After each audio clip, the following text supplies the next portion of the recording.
আসসালামু আলাইকুম।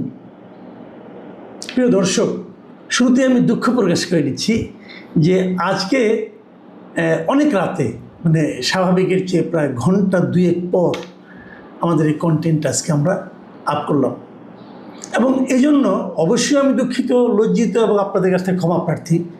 কিন্তু বলে নিচ্ছি, আমি একটু বলতে চাই যে কেন এই দেরিটা হলো এবং এই দেরিটা হওয়ার সঙ্গে একটা জাতীয় সমস্যাও জড়িত আছে, সেটাও আমি একটু বলি আপনাদেরকে।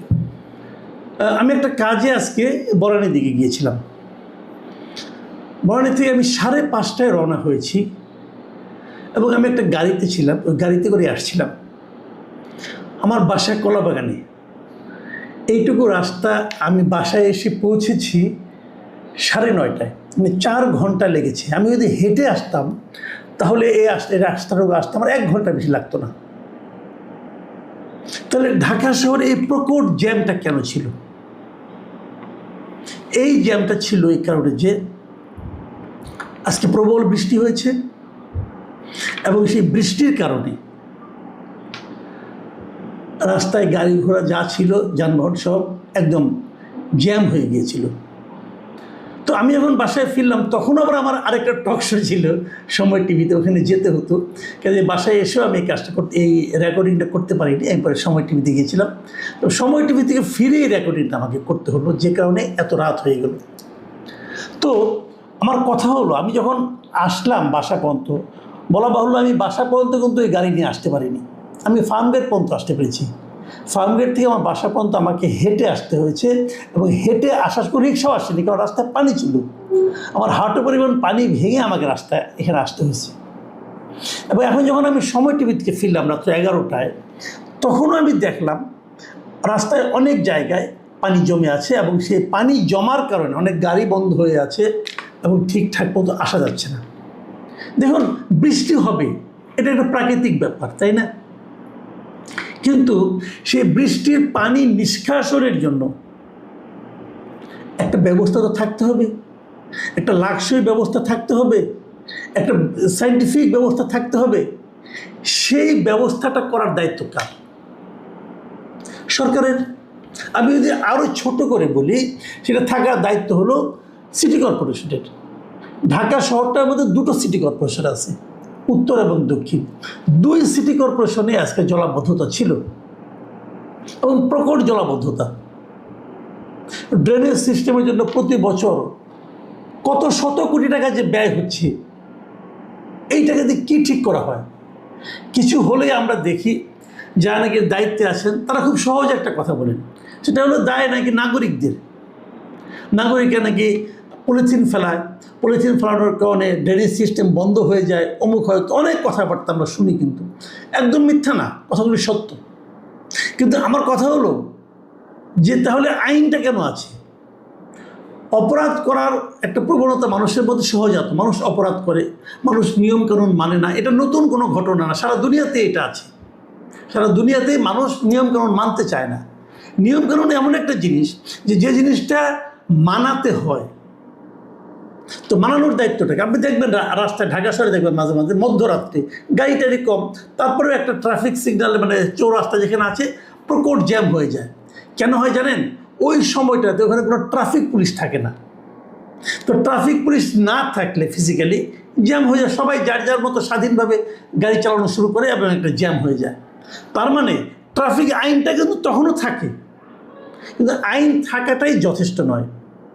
আইনের সঙ্গে সঙ্গে আইনটা মানারও ব্যাপার আছে, না মানলে সাজারও ব্যাপার আছে। সেই সাজাটা কি দেওয়া হয়? এই সাজাটা দেওয়ার সময় কি চোখ দেখে, চেহারা চিনে চিনে দেওয়া হয় না?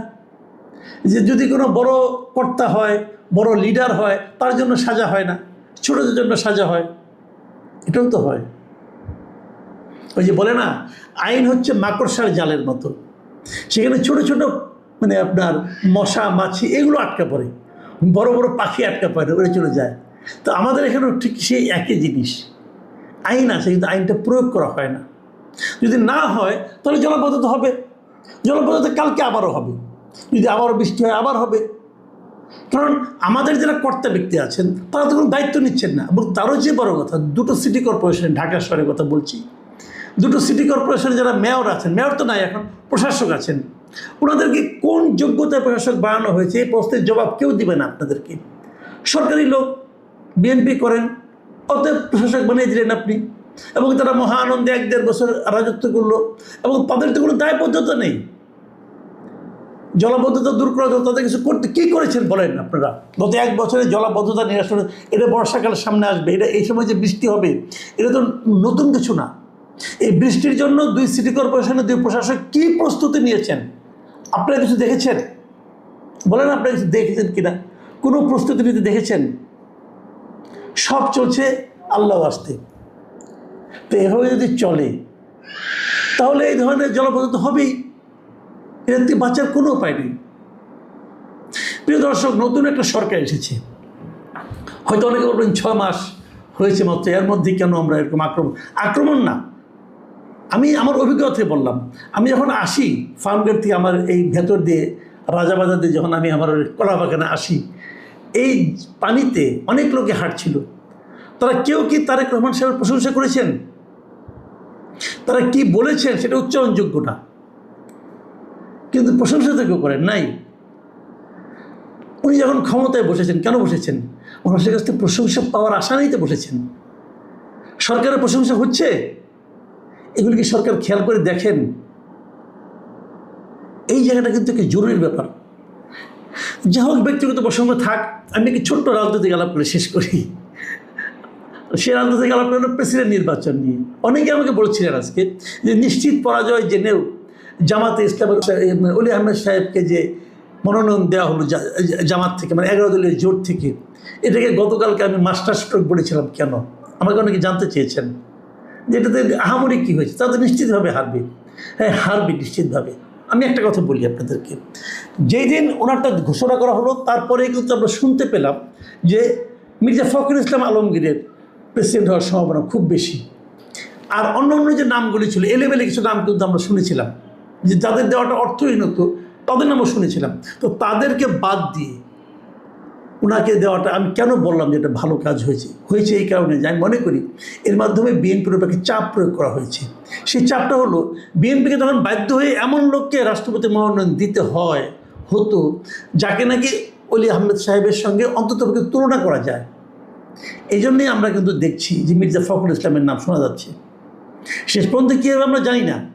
আবার বিপরীত দিকে দেখুন, জামাতের দিক থেকে যেটা হলো, জামাত কিন্তু অনেক দিন ধরেই, জামাতের বিরুদ্ধে এই পুরো নির্বাচনের সময় বিএনপির একটা অভিযোগ ছিল যে যুদ্ধবিরোধী আচরণ তারা করেছিল, তারা যুদ্ধ অপরাধ করেছিল, স্বাধীনতা বিরোধী আচরণ করেছিল, অনেক কিছু তাদের সম্বন্ধে বলা হয়েছে। সেখানে তারা কিন্তু অলি আহমেদের কার্ডটা কিনেছে। অলি আহমেদ কিন্তু বড় মুক্তিযোদ্ধা। জিয়াউর রহমান যখন মুক্তিযুদ্ধ করেছেন, ওনার সঙ্গে অলি আহমেদ সাহেব দীর্ঘ সময় ধরে ছিলেন। জিয়াউর রহমানের আহ্বানে উনি আর্মি চাকরি ছেড়ে বিএনপিতে জয়েন করেছিলেন। অলি আহমেদ বিএনপির অত্যন্ত শীর্ষস্থানীয় নেতাদের মধ্যে একজন ছিলেন। তারপর উনি কী কারণে ছেড়েছেন এগুলি নিয়ে আমি কালকে বলেছি, এবং আমি মনে করি এটা অলি আহমেদ সাহেবের রাজনৈতিক ভুল ছিল। রাজনৈতিক উনি যত ভুলই করেন না কেন, ব্যক্তিগত জীবনে উনি যত রকম প্রলোভনে পড়ে যান না কেন, যতটাই উনি আদর্শচ্যুত হন না কেন, বাস্তবতা হলো তাতে কিন্তু ওনার মুক্তিযোদ্ধার যে ইমেজ, বীর বিক্রম যিনি, উনি, এটা কিন্তু নষ্ট হয়ে যায় না। এবং জামাত বোধহয় সম্ভবত চেষ্টা করছে ওই ইমেজটাকে কাজে লাগিয়ে সামনের দিকে অগ্রসর হওয়ার জন্য। এই দিক দিয়ে বিবেচনা করলে জামাত অবশ্যই একটা ভালো কাজ করেছে। আমরা 13 তারিখে আর 3 দিন আছে মনোনয়নপত্র দাখিলের, 3 দিন পরে দাখিল করা হবে, আমরা জানতে পারবো কে হয়। তবে আমি মনে করি এর মাধ্যমে আমরা হয়তো একজন ভালো রাষ্ট্রপতি পেতে যাচ্ছি। আমি জানি না শেষ পর্যন্ত কী হবে। আর যেটা দিয়ে শুরু করেছিলাম ব্যক্তিগত প্রসঙ্গ, সেটা দিয়ে শেষ করি। আমি সরকারকে অনুরোধ করব, তারা যেন 2 প্রশাসককে গুরুত্ব দিয়ে তাদের উপরে চাপ দেন যে জলাবদ্ধতা দূরের জন্য যা যা করার দরকার তারা যেন করেন। না করলে কিন্তু সরকারেরই বদনাম হবে। প্রিয় দর্শক, এখন এই পর্যন্তই। আল্লাহ।